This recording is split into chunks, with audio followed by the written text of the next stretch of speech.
इश्क में अपना मकाम पैदा कर, दयार इश्क में अपना मकाम पैदा कर, नया ज़माना नए सुबह शाम पैदा कर। अस्सलाम वालेकुम, मैं हूँ आपकी host Bushra Ali Syed. Words are seeds के एक और एपिसोड के साथ हाजिर हैं। आज का टॉपिक हमने जो लिया वो है एजुकेशन सिस्टम पे बात करेंगे, तालीमी निज़ाम। और बड़ा जो डिस्कशन के लिए हमने जिन्हें बुलाया इस पे बात करने के लिए, वो सबकी जानी पहचानी मैडम आसिया खावर हैं, किसी तारुफ की मोहताज नहीं है। और मुझे लगा इनसे बेटर गेस्ट में इस टॉपिक पे बात करने के लिए और बुला नहीं सकती, तो मैंने उनसे इस दफ़ा रिक्वेस्ट की कि वो होस्ट के बजाय इस दफ़ा हमें गेस्ट बन के अपना नुक्ता नज़र बताएं। पूरी ज़िंदगी उन्होंने इस एजुकेशन सिस्टम में गुजार दी और बड़े स्टूडेंट्स उनके हाथों से पढ़े, और उन्होंने एक ज़माना देखा, और उस ज़माने में बच्चों के साथ उन्होंने हर तरह के एक्सपीरियंस हैं उनके पास। तो मेरा ख्याल उनसे ज़्यादा बेटर गेस्ट नहीं हो सकता था। और इस दफ़ा हमने थोड़ा अपना शो का पैटर्न चेंज किया। डिस्कशन जो है वो हम पहले करते थे, इस दफ़ा हमने अपने बहुत प्यारे बच्चों से फीडबैक लिया, ओपिनियन ली, सवाल किए, और उनके बड़े प्यारे प्यारे जवाब हैं जो हम प्ले करेंगे इसमें। और उसके बाद हम मैडम आसिया खावर से बातचीत भी करेंगे, तो stay tune. This time, our very own dear chemistry teacher, Ma'am Asia Khavar, asked me to speak my mind on education, that what actually education is according to me. Education, you see, is a very vast topic, so I'm gonna speak considering the current situation. Education, जिसको हम तालीम कहते हैं, एक ऐसा ख़जाना है जो हर इंसान को और हर कौम को तरक्की की राह पर गामज़न कर सकता है। But now the most important question arrives कि what success is actually, how we see success. या सिर्फ पैसा बंगला गाड़ी तरक्की है, या ख़ुद को एक बेहतर इंसान बनाना तरक्की है? मेरे ख़्याल से तो इन दोनों को साथ चलाना is what success is, and that is what education is for. Education एक ऐसी चीज़ है जो इंसान के विज़न को वास्ट करती है। एजुकेशन, ठीक है, हम एक साइंटिफिक एजुकेशन पढ़ते हैं जो हम करियर रिलेटेड होती है, कोर्सेज होते हैं हमारे, but it is not necessary कि हम सिर्फ ग्रेड्स के पीछे भागें। Being a student, I have felt this pressure in my entire life that we have to get good grades to get into good universities and then get a good job to financially stabilize ourselves. लेकिन इस सारी दौड़ में हम भूल जाते हैं कि हमारी तालीम का मकसद क्या है। हमारी तालीम का मकसद है हमें एक अच्छा इंसान बनाना, in which we have to learn कि हमें किस जगह पे किस तरह रिएक्ट करना है, how to cope with setbacks, और लोगों से किस तरह डील करना है, एक ख़ुद को एक कामयाब और एक कारामद इंसान कैसे बनाना है। ये चीज़ें हमें बुक्स में नहीं पढ़ाई जाती, ये चीज़ें हमें एक्सपीरियंसेस से आती हैं। जिस तरह के लोगों से हम इंटरेक्ट करते हैं, जिस तरह की सिचुएशंस में हम होते हैं अक्सर पढ़ाई के इस मैदान में, इस स्ट्रगल में, जिसमें हमें पता लगता है कि ज़िंदगी सिर्फ ग्रेड्स का नाम नहीं है। एजुकेशन ये है कि हमारा आज हमारे कल से बेहतर हो, यही है हमारी तालीम। क्योंकि ख़ुद को फाइनेंशियली स्टेबल करना इज़ एन अचीवमेंट इट्सेल्फ, लेकिन अपना सही और गलत जानना और उसके बीच में फ़र्क करना और उस पर अमल करना is what education basically is. Assalamu alaikum everyone. Young people are growing in a world where they feel under enormous pressure. हर इंसान की अपनी एक मेंटल अप्रोच होती है, एक सोच होती है। बचपन से वालिदैन बच्चों को एक कंफर्ट जोन प्रोवाइड करते हैं, उनको उस कंफर्ट जोन से बाहर ही नहीं आने देते। और इस कंफर्ट जोन का नुकसान ये होता है कि बच्चा अपनी डिसीजन मेकिंग पावर, अपनी विल पावर को खो देता है। सारा डिसीजन अपने लाइफ के वो अपने पेरेंट्स पे डिपेंड करने लग जाता है। और जब वो टीन एज में एंटर होता है, कॉलेज में जाता है, यूनिवर्सिटी में जाता है, तो उसका अल्टीमेटली हम लोग पिछले सारे सालों का जो प्रेशर होता है वो इकट्ठे एक साथ ही बच्चे पे डाल दिया जाता है कि अब तुम मेहनत करो। जब आपने उसको कंफर्ट जोन प्रोवाइड किया, तो कंफर्ट जोन में तो कोई मेहनत हो ही नहीं सकती। कंफर्ट जोन का तो मतलब ही है कंफर्ट में रहना। फिर बच्चे को उस कंफर्ट की आदत हो जाती है, वो मेहनत करने से कतराता है, वो अपने लाइफ के डिसीजंस खुद नहीं लेता, पेरेंट्स ये चाहते हैं कि हम अपने बच्चों की लाइफ के डिसीजंस भी खुद लें और उनसे एक्सपेक्टेशंस भी खुद रखें। इसका एक सिंपल सोल्यूशन है कि youth must be taught how to think, not what to think. Thank you आजकल वेरी की मच। सोसाइटी में what we being parent what we expect from our child is कि ही और she is going to get at least 90% और first, बड़ी मुश्किल से second and बहुत ही मुश्किल से third position is the last position considered by parents that is to be accepted. Otherwise इससे नीचे तो यार काम ही नहीं बन सकता, क्योंकि मोस्टली ये होता है कि हमारी फैमिली में फ़लाने ने जो है वो टॉप किया है, फ़लाने ने ये किया है, बगैर इस चीज़ को अपने माइंड में रखे हुए कि जी वो शायद हो सकता है क्रैमिंग बेस्ड हो। क्योंकि हमारी सोसाइटी में स्पेशली पाकिस्तान की मैं बहुत बुरा फील कर रहा हूँ ये बताते हुए, लेकिन हमारे यहाँ पे देखा जाता है जी फलाने ने मैट्रिक में 850 में से 830 नंबर लिए, बट नो वंस बॉदर कि जी उसने ये मार्क्स क्या अपने कॉन्सेप्ट्स क्लियर करके लिए हैं या उसने क्रैमिंग से लिए। अगर क्रैमिंग से लिए हुए मार्क्स आर यूजलेस मेरे नज़दीक, क्योंकि आपके कॉन्सेप्ट एक चीज़ के ऊपर क्लियर नहीं है। तो सबसे पहले तो बात आ जाती है कि stop pushing your child to get the maximum.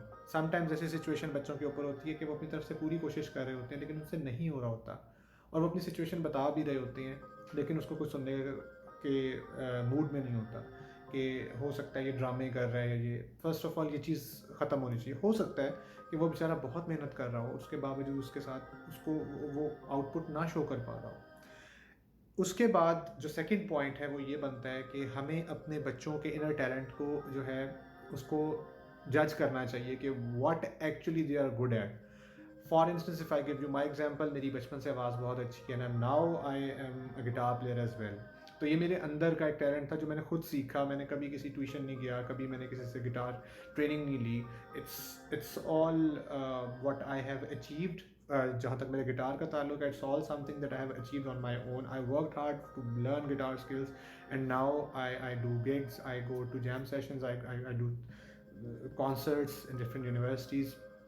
और ये मेरा इनर टैलेंट था। और ट्रस्ट मी, इनर टैलेंट मैं आपको क्यों मेंशन इधर करना चाह रहा हूँ क्योंकि इनर टैलेंट एक ऐसी चीज़ है जिसको आप, अगर कोई बंदा अपना इनर टैलेंट शो करता है और उसकी एप्रिसिएशन अगर उसको मिलती है तो ट्रस्ट मी आपका एनर्जी लेवल बहुत बूस्ट होता है, जिसकी मदद से आप अपनी बाकी एक्टिविटीज़ जो ज़िंदगी की होती हैं आप उनमें बहुत ज़्यादा बूस्टअप फील करते हैं, specially towards your education, your academics. वो चीज़ें बेहतर होना शुरू हो जाती हैं क्योंकि जब आप अपनी इनर टैलेंट की बेस पर आपको ऑडियंस से अप्रिसिएशन मिलती है तो ऑब्वियसली उसके अगेंस्ट आपके अंदर एक कॉन्फिडेंस डेवलप होता है कि yes you can do this. अगर आप ये कर सकते हो तो why not the academics. Hi, my name is Isma Sayed. Thank you for inviting me onto your talk show. I'm a student in Canada and I'm going into grade 12. Alright, well, my response to question 1 is really rather simple. I only have 3 basic expectations for my teachers. The first would be just being knowledgeable in the field that they're teaching in. I feel like it's so much easier if a teacher can give a thorough explanation when questions are asked. My second expectation would be just being compassionate towards students during the school year. I know it can get really, really tough really fast. By the second week of school, we're already thrown into tests and essays and like progress reports. I feel like it would be so much easier if a teacher really understands where the students are coming from. And lastly, just being engaging in the classroom environment. I feel like I would so much rather attend a class where the teacher is really engaged and happy and enjoying the way that she's teaching. But of course, all of my teachers, I'm so grateful, have already been doing this for me, which is why I feel like I'm really lucky to have this education in Canada. For the second question, a few things that I really, really like about the Canadian education system would be just how accommodating we are to students of all needs. I know that personally at my school, we offer levels from kids starting at locally developed all the way to pre-AP classes. I feel like that range is really important. Secondly, I really like the classroom environment that there is. We really get to develop social skills while working on problems at the same time. For example, in my math class, we have whiteboards all around the classroom and we get together in groups, different groups every day, and we solve a different problem. And I feel like this really helps to build problem solving skills and you get to see different ways a problem can be solved. And it really does help hone on those social skills. Alright, for my response for question 3, I would just like to preface by saying that I'm actually really grateful for the education I receive in Canada, and it really does cover a wide variety of topics and interests, especially when you get into high school. There's really a course for anything you're interested in, or a club for anything you want to volunteer in. However, it doesn't go without its flaws like most things do, and I think for me one of the biggest flaws in Canadian education system would be the lack of financial literacy. I I feel like we don't really focus on teaching students how to do taxes or mortgages or rents, things that are really important for real life application. Secondly, I think that we really need to focus more as a Canadian issue on the Indigenous rights of people and the and residential schools. I feel like it's a topic that's really glossed over in our education system, and it really needs to be focused in on instead of just writing it over and putting it in any class that they can fit it into. But then again, honestly, I'm really grateful for the education I receive. I feel like my teachers and the school that I go to do such a good job of providing just this really thoughtful education where we can be engaged and we can ask questions and learn about things that everyone's really interested in. Assalamu alaikum, Aiza. Walaikum assalam. How are you doing today? Alhamdulillah, मैं ठीक हूँ.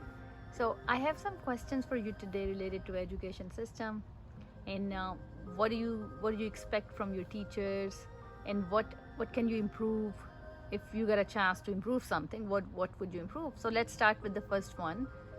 What are your expectations from your teacher? I expect them to treat everybody equally and not to favor one student over the other. And they should leave their personal issues behind when they're teaching. And I also feel like they should encourage students instead of discouraging them. For sure, I agree with that. So what are the good things in the system? Like you have so far you study elementary and now you're in secondary. What are the good things about the system?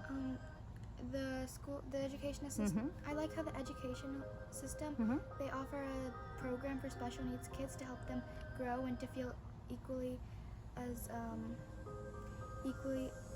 important as everyone else.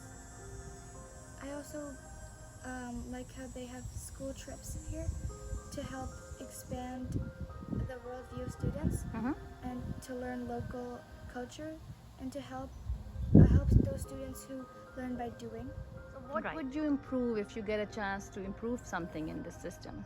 I would try to put meditation in all the schools, to do that after recess, because meditation helps to focus on the present instead of the past or future. It also helps to increase patience, tolerance, imagination, and creativity.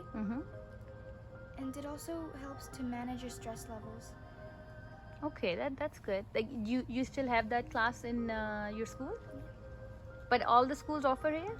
Not all the schools. Not all the schools offer. So if you get a chance, you will implement that. Yeah. That's a great idea. Well, thank you so much for giving us your opinion and feedback, Aiza. Thank you. Have a good day. Hello everyone, my name is Aziel Zafar and I'm currently doing my A-levels from Lahore Grammar School, Johor Town campus.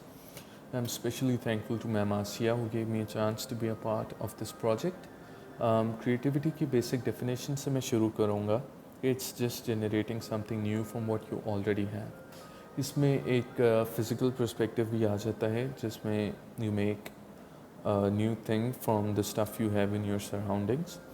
और उसके अलावा एक intellectual perspective भी आ जाता है जिसमें you use your imagination to draft a brand new and unique idea. Creativity की backbone में 3 मेन चीज़ें हैं जिनमें ब्रेनस्टॉर्मिंग, लर्निंग और ऑब्जर्वेशन शामिल हैं. आजकल के एजुकेशनल इंस्टीट्यूट्स यही डिमांड करते हैं कि the child should be creative. इससे उनको भी फ़ायदा होता है और उनके स्टूडेंट्स को भी. उनको मेन फ़ायदा ये होता है कि वो एक अपनी यूनिक आइडेंटिटी को मेंटेन करते हैं और उसके साथ ही साथ अपनी एक सर्टेन लेवल ऑफ कंपटीशन को मेंटेन करते हैं. और वही कंपटीशन स्टूडेंट्स के लिए भी काफ़ी हद तक बेनिफिशियल होता है क्योंकि वो हमें एक तरह से चैलेंज करता है कि हम अपनी पिछली परफॉर्मेंस से बेटर परफॉर्म कर सकें और हम बेहतर से बेहतर होते जाएं.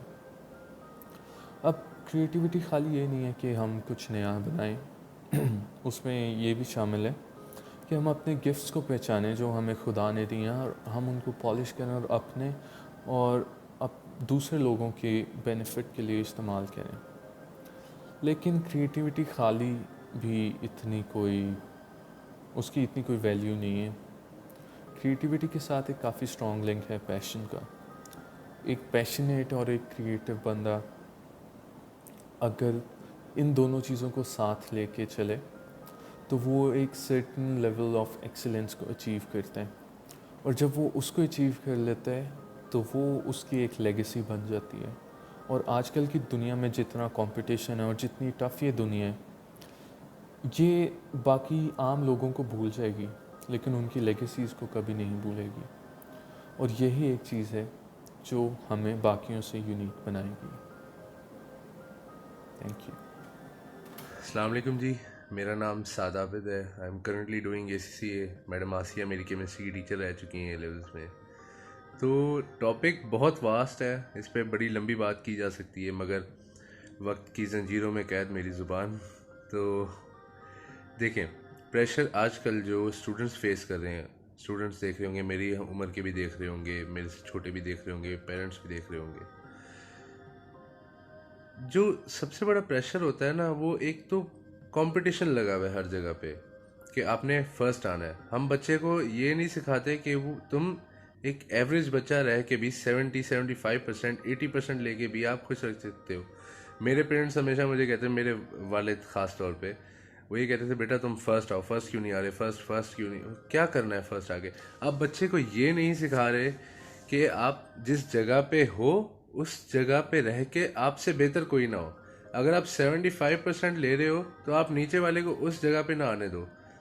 जब आप उस जगह को मेंटेन रख लोगे ना, तो फिर आप उससे और आगे बढ़ने की कोशिश करोगे। हमारा स्कूलिंग सिस्टम अक्सर ये होता है कि टीचर्स को देखा जाता है, अक्सर टीचर्स गवर्नमेंट स्कूल में तो आप भूल जाए ना, उधर तो कोई निज़ाम ही नहीं है। हमारी तो किताबें ही बड़े अरसे से एक ही चली आ रही हैं और उनका टॉपिक और उनके अपना चैप्टर्स वगैरह वो बिल्कुल सेम है, उसमें कुछ नहीं है। अभी मैं रिसेंटली पढ़ रहा था कि इंडिया में 5th क्लास से ये कंपलसरी कर दिया गया कि उनको पाइथन वगैरह इस तरह से लैंग्वेजेस पढ़ाई जाएंगी। अब 5th क्लास का बच्चा जो है वो हमारे पाकिस्तान की कंपेयर किया जाएगा, अगर हम कंपेयर करें कुछ सालों बाद, तो वो कहाँ पहुँचा होगा और हम लोग कहाँ पे होंगे। ये बात हम नहीं समझ रहे, ये हमारी समझ से बाहर है बात। एज ए स्टूडेंट हम ये चीज़ें रियलाइज़ नहीं करते कि पॉजिटिव प्रेशर भी एक चीज़ होती है, तो इसको भी हमें सीरियसली लेना चाहिए। And that's pretty much it. तो वक्त नहीं है, नहीं तो मैं बहुत ज़्यादा बात करता। तो इन चीज़ों को सबको समझना चाहिए, हमारे वालिदैन को भी, हमें भी, टीचर्स को भी, स्कूलिंग सिस्टम को भी। What is essential for our educational system?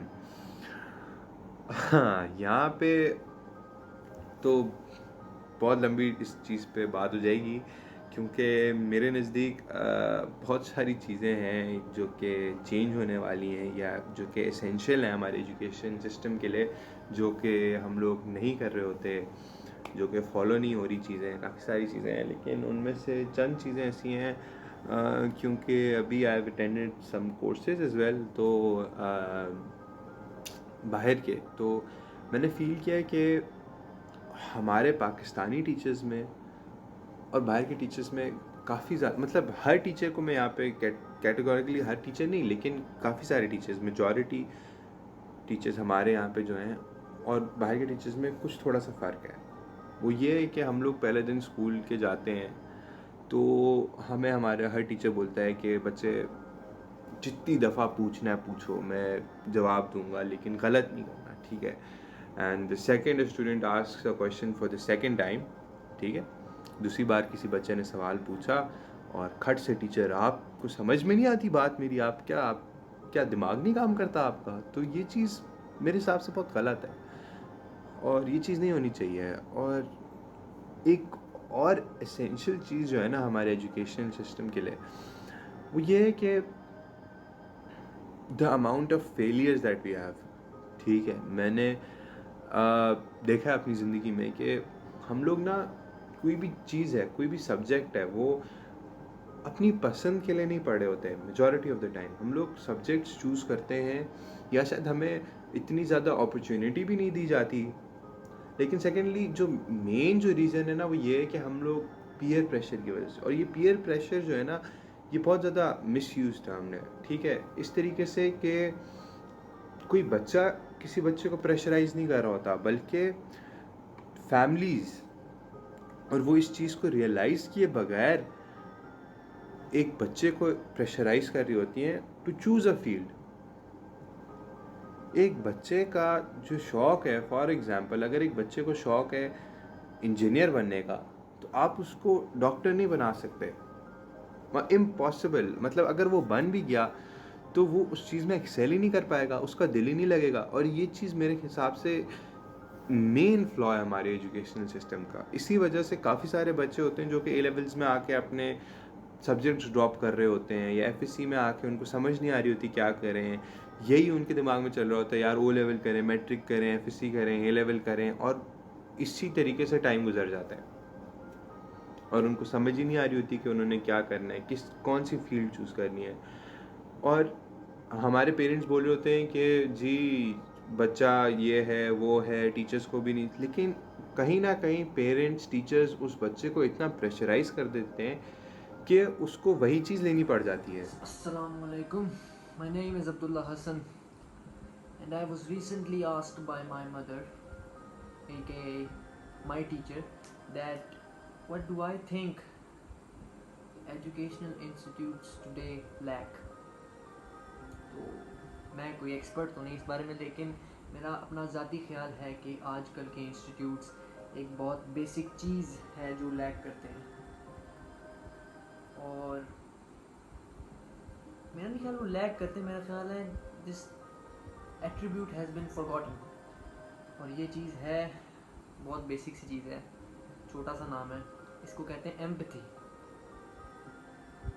Now let me explain.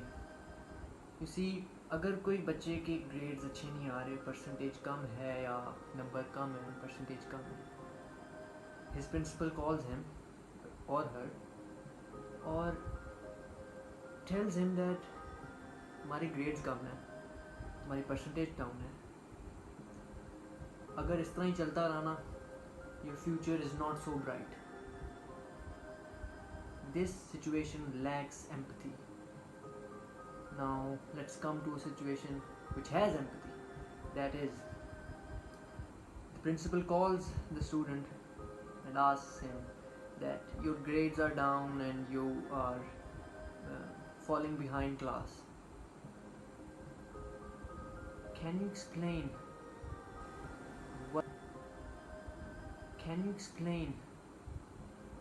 what is the problem, or why are you falling behind? I'm worried about you. If the principal is genuinely saying that he's worried about his student, that means that he is showing empathy to the student. Now basically most of the schools and colleges lack this situation. Either you are a good student or you are a dumb student, or a bad student, or a very bad student.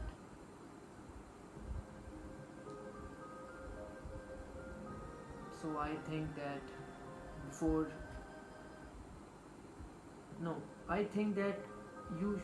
no one should have the right to judge another person on his grades or his percentage and tell him that he is going to achieve nothing. Now that is bad, genuinely bad. So I think that before focusing on grades and percentage, we should be focused more on being good human beings and humans, rather than being robots who focus on nothing but grades and numbers and machines. And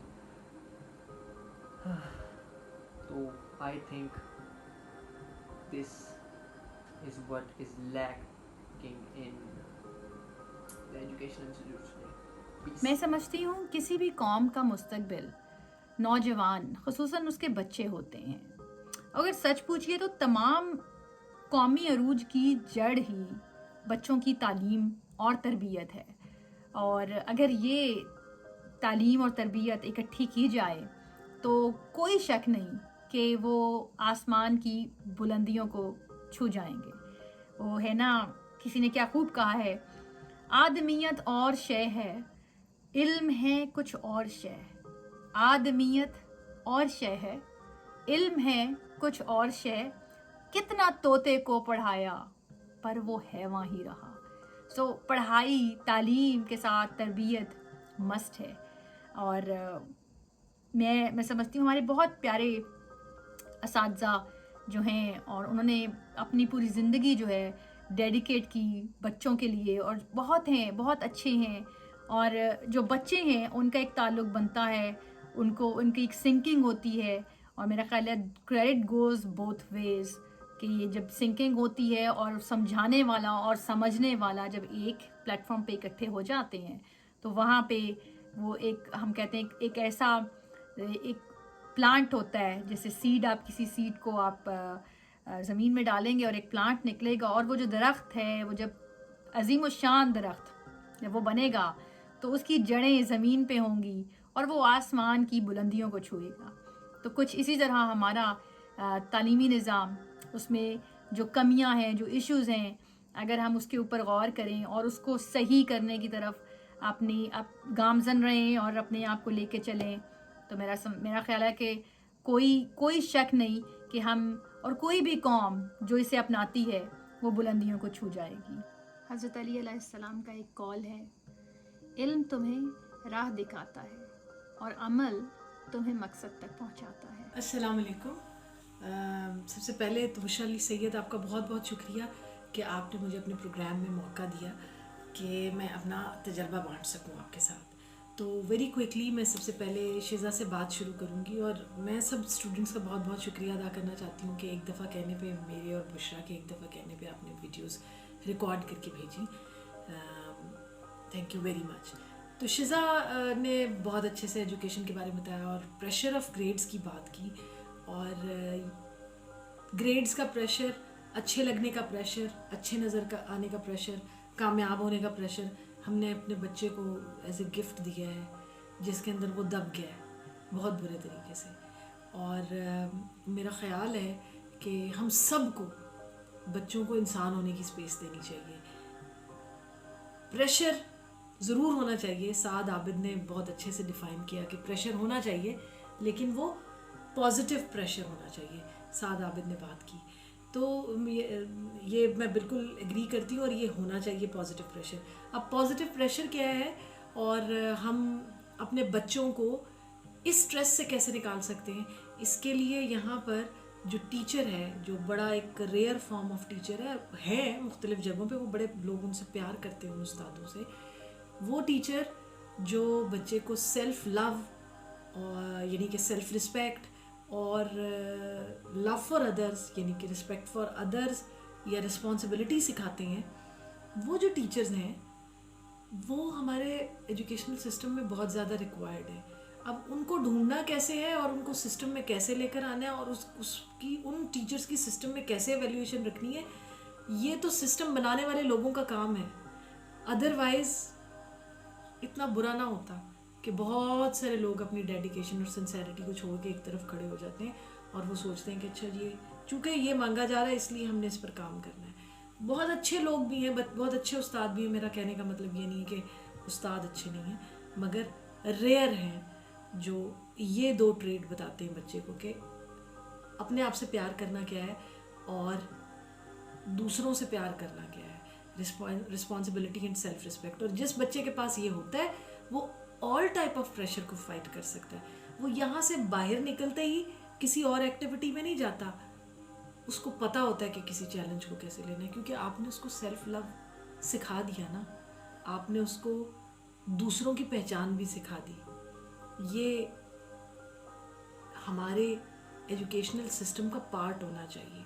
उसके बाद मलाइका ने बात की failed parenting की, कि ये जो आप एक कंफर्ट जोन देते हैं और फिर उस कंफर्ट जोन में से जब बच्चा बाहर निकलता है वो इतना पैम्पर्ड होता है कि वो इतने सारे प्रेशर्स को डील नहीं कर सकता, तो बहुत सारे रास्ते पे रहते हैं लेकिन बहुत सारे रास्ते से हट जाते हैं।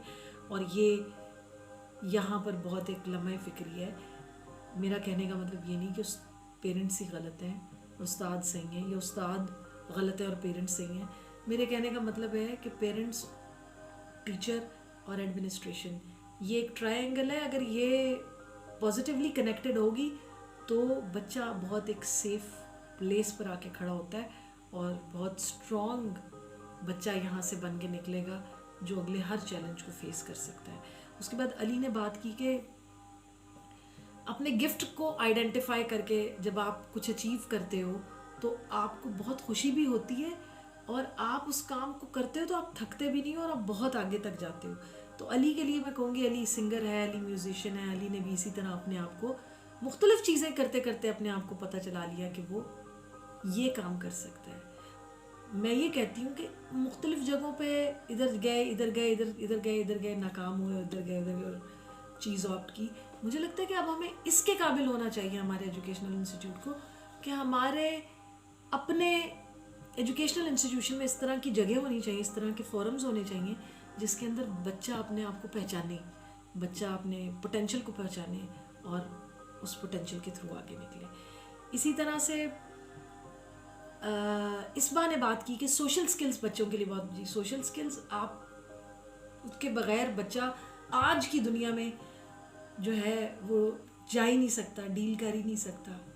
तो आपके बच्चों के सोशल स्किल्स बहुत ज़रूरी हैं और बड़ा अनफॉर्चुनेट है कि जब हमारा बच्चा FSC, A levels, O levels कर रहा होता है तो हम बहुत कम इन चीज़ों पे तवज्जो देते हैं, क्योंकि हम तो उस वक्त सिर्फ ये सोच रहे होते हैं कि हमारे बच्चों के अच्छे ग्रेड आ जाएं और अच्छी यूनिवर्सिटीज़ में एडमिशन मिल जाए। बिल्कुल ठीक है, ये बात होनी चाहिए, लेकिन इनसे भी कहीं पहले ये बहुत ज़रूरी है कि हमारे बच्चों के अंदर ये सारी चीज़ें इनके लिए भी टाइम होना चाहिए। ये इतनी लेस इम्पॉर्टेंट नहीं है कि आप इनको एक साइड पे रख दें। उसके बाद रियल लाइफ सिचुएशन से डील करना सिखाना चाहिए। इस बहाने का रियल लाइफ सिचुएशन से डील करने के लिए आपको अपने एजुकेशनल सिस्टम में क्लासरूम टीचिंग के अलावा कुछ लाना पड़ेगा, फिर ही तो ये काम कर सकेगा।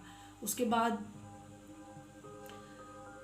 एज़ल भी बहुत अच्छा सा मेरा स्टूडेंट है, सिंगर है, बहुत अच्छा सा म्यूज़िशियन है, वेरी हम्बल, बहुत आउटस्टैंडिंग है और बड़ा लाइक फाइक बच्चा है। और क्या है कि इसको सेल्फ रिस्पेक्ट का पता है, इसको लव फॉर अदर्स का पता है, रिस्पॉन्सिबिलिटी का पता है। और ये जो बच्चा है मैंने देखा है कि इसने डील किया है बहुत सारी चीज़ों को, बड़े प्रेशर्स को बड़े अच्छे तरीके से। तो इसके गाइड, इसके मेंटोर बहुत अच्छे हैं जिसने इसको इस तरह से रेज़ किया। इसने बात की पैशन और क्रिएटिविटी की कि ये अगर इकट्ठे हों तो फिर ये बहुत आगे तक लेके जाते हैं, और इस बच्चे में मैंने दोनों चीज़ें देखी। पैशन बच्चों में कैसा आएगा, अगर टीचर पैशनेट होंगे तो बच्चे में पैशन आएगा। उसके बाद है हर बच्चे में होता है पैशन, डिस्कवर करने की बात है। आप स्नब कर देंगे, आप लेबल कर देंगे तो शायद वो उसको वो डिस्कवर ढूंढने में उम्र गुजर जाए, पता नहीं किस उम्र में जाके उसको मिले। लेकिन ये लेबल करना इज़ अ क्राइम जो कि बहुत ज़्यादा है, हो रहा है। उसके बाद है आयज़ा ने कहा कि बहुत अच्छी बातें की, लेकिन जो सबसे अच्छा सजेशन मुझे आयज़ा का लगा वो ये था कि आपके एजुकेशनल इंस्टीट्यूशन में स्पिरिचुअलिटी सेंटर होना चाहिए, जहाँ पर आपको मौलाना रूम की बात बताई जाए, जहाँ पे आपको विजडम बताया जाए जो कि एनलाइटन आपको करे, आपके एंगर को कंट्रोल करे, जहाँ पे आपको आपकी रिलीजियस बातें बताई जाएं जिनके अंदर विजडम है। अच्छी बात ऑल ओवर द वर्ल्ड अच्छी बात होती है और बुरी बात ऑल ओवर द वर्ल्ड बुरी बात है। ये अच्छी और बुरी बात जो है ना, ये मुख्तलिफ जगहों पे मुख्तलिफ नहीं होती। उसके बाद साद आबिद ने पॉजिटिव प्रेशर की बात की, अरसलान ने बात की कि फेलियर्स को डील करना जो है इस पे बहुत काम बाकी है। और टीचर्स जो हैं वो टीचर्स हैं, रियल टीचर्स हैं, गाइड हैं, मेंटोर हैं, उनके ऊपर बहुत सारा काम रिक्वायर्ड है। मैं बहुत एग्री करती हूँ जी कि वाकई टीचर्स जो हैं वो एक्चुअली टीचर्स होना चाहिए उनको, और वो उनकी स्ट्रेंथ क्या है उसको उनको पहचानने के लिए भी बहुत कुछ करना चाहिए। उनको पैशनेट होना चाहिए, उनके अंदर एंथुसियाज्म होना चाहिए। सब चीज़ें जो है एक टीचर की क्वालिटी है। और इसके अलावा अरसलान ने फेलियर से डील करने की बात की कि फेलियर जो है वो एक अपॉर्चुनिटी है, मगर इदारों में फेलियर के साथ लेबल किया जाता है। इस पे बहुत सारे काम करने की, बहुत ही ज़्यादा काम करने की ज़रूरत है। अब्दुल्ला ने एम्पैथी की बात की और मैं आप सबसे रिक्वेस्ट करूँगी कि एम्पैथी प्लीज़ एम्पैथी अडॉप्ट करें। एम्पैथी इसके बजाय कि बच्चे से ये पूछें कि बच्चा जो है वो फेल हो गया है तो वो सारी ज़िंदगी अब बस उसी पॉइंट पे अटका रहेगा, इसके बजाय आप उस चीज़ को देखें कि वो किस पॉइंट पे अटका हुआ है, वो उसमें से कैसे बाहर निकलेगा, उसको कैसे उसको डील करेगा, या क्या चीज़ है कि वो हम मिल के उसको ठीक करें और वो उसमें से बाहर आ जाए। तो उसके लिए हमें मिल के बैठ के बात करनी पड़ेगी, और मिल के बैठ के बात कराने वाले जो लोग हैं वो बहुत ज़रूरी हैं सिस्टम में। तो हमारे एजुकेशनल सिस्टम में ऐसे बहुत कम लोग हैं जो लोगों को इकट्ठा करके किसी एक पॉइंट पे इकट्ठा कर दें, किसी एक चीज़ पर ले आएँ। तो बहुत ज़रूरत है ऐसे लीडर्स की ज़रूरत है, ऐसे क्रिएटिव लोगों की ज़रूरत है जो लोगों को जोड़कर एक कलेक्टिव बेनिफिट पे लेकर आए, जिनके पास क्रिएटिविटी हो, जो पर्पस पे बात करें। थैंक यू वेरी मच आपका प्रोग्राम को सुनने का और प्रोग्राम में पार्टिसिपेट करने का। ज़हरा निगार साहिबा की एक बहुत खूबसूरत सी नज़म है जो आप लोगों के साथ शेयर करना चाहती हूँ। मुझे ऐसा लगता है कि हमारे जो नौजवान नस्ल है, हमारे जो बच्चे हैं, असल में वो ये चाहते हैं,